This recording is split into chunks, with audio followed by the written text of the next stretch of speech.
So what's up, everybody? Just got the call from Yamaha in Statesboro. They've got Lane's engine ready, so we're about to hop in the Blazer and go to Statesboro and pick it up. It's taken about little over 2 months to get it back, but most of that was just waiting on parts to come in from Yamaha. So anyway, they've called us and said it's ready, and we're fixing to go pick it up. So we'll pick back up with you once we get there. Okay folks, so we made it here to Statesboro Yamaha to pick up Lane's engine, and while we were here I just started looking around and maybe taking this bad boy home with us. I wish, folks, I wish. Not today. But we are here to get Lane's engine, so fixing to walk inside and pick it up, and once I get back out to the vehicle with it, I'll catch back up with you and kind of let you know what the damage was. Talk to you then. So what's up, folks? Shot a little video once we got back with the engine, showing the parts and just kind of talking about it a little bit, but I didn't have the monitor flipped around, so I wasn't really seeing what I was doing, and that video sucked. So let me kind of catch up to where we're at. Let this camera adjust to the lighting.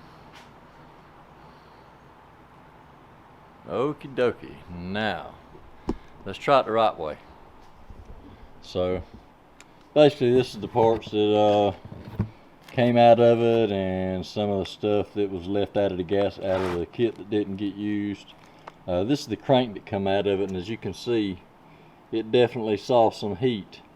The rod still moves pretty good front to back. It does have a little bit of movement side to side though, and I don't really like that. So got a new one in it anyway.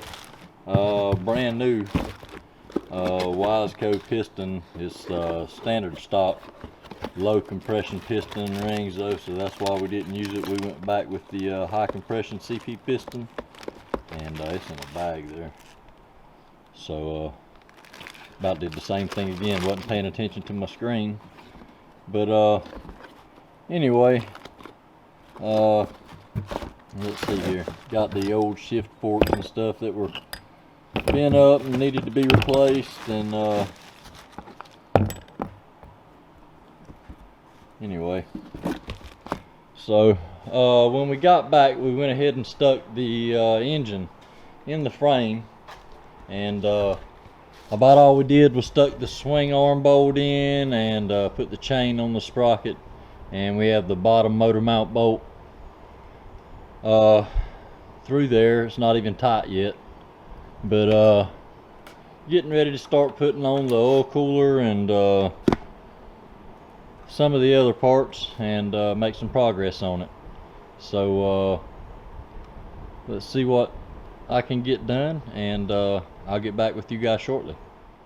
Okay folks, so far I've got the oil cooler in, or oil reservoir, whatever you want to call it. Got the oil lines hooked up, got the carburetor in, throttle cable hooked up, clutch cables hooked up, engine ground, starters hooked up, coil cable, the crankcase breather lines, and all the motor mounts except for the front ones right here, and I have to wait until we get the Nerf bars on here to completely attach those.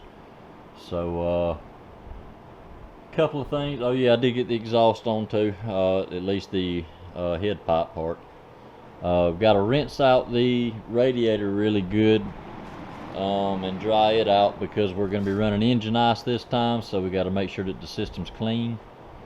So that'll be one of the next things on the list. Also, I'm pretty sure they put an oil filter in, but I'm going to pull the cover off and check that just to make sure that there's one in there. If there's not, we've got some, so that's not an issue.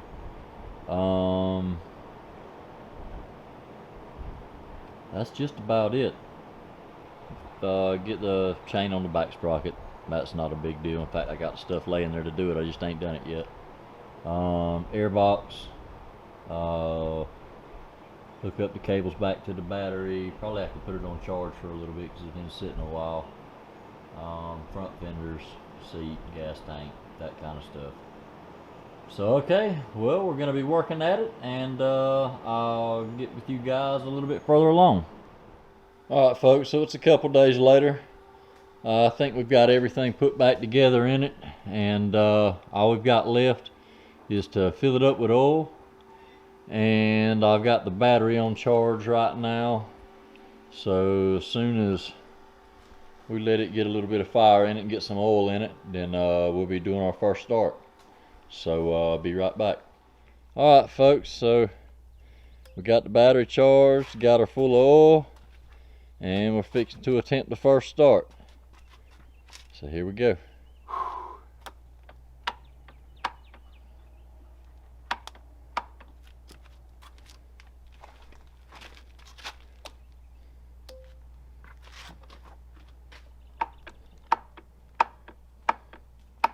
Alright, so if something ain't right, let's figure out what's going on. We'll be right back.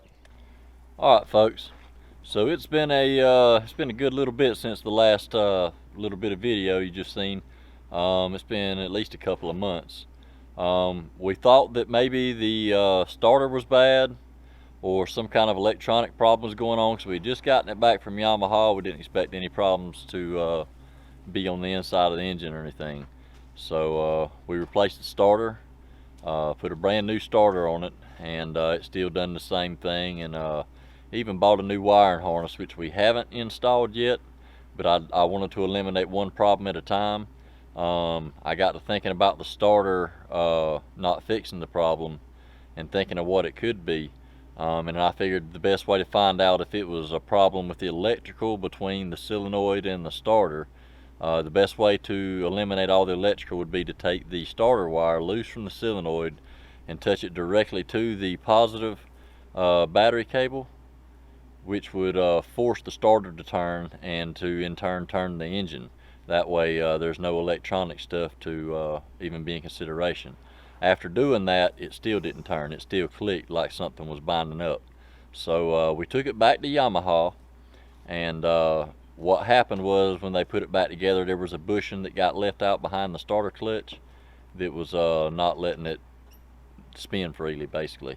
So they fixed that for us, no charge, and we got it back home, and we've got it back together, and we've actually run it through a few heat cycles, and it's running pretty good right now. We're actually, you know, like I say, we're just running it through heat cycles, trying to break it in, because it's got a fresh crank and top end and all that stuff. All the bearings and all that's new.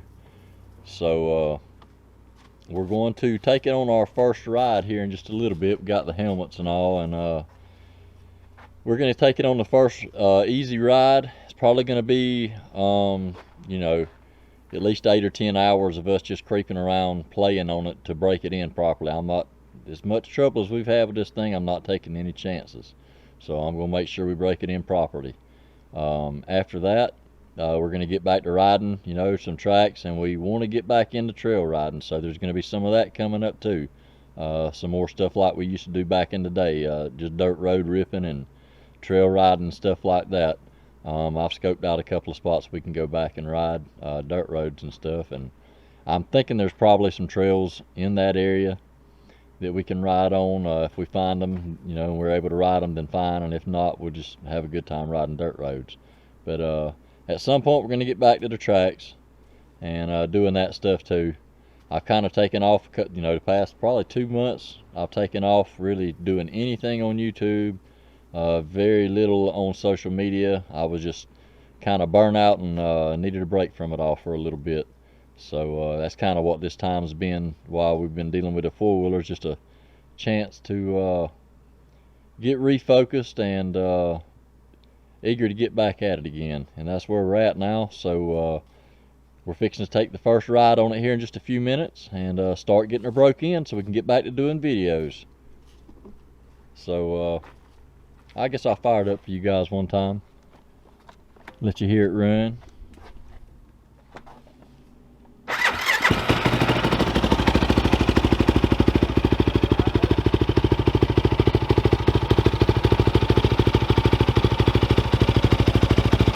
Don't know if you guys have noticed, but while it was down, we painted the Nerf bars in the front bumper green to match the frame, and installed the JSR nets, and those things are sharp, boy.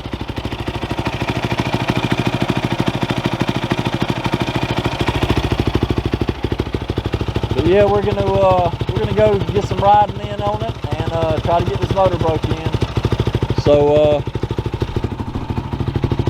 thanks for watching, folks, and we'll be putting out some more riding videos real soon. So thanks for watching. We'll see you on the next one.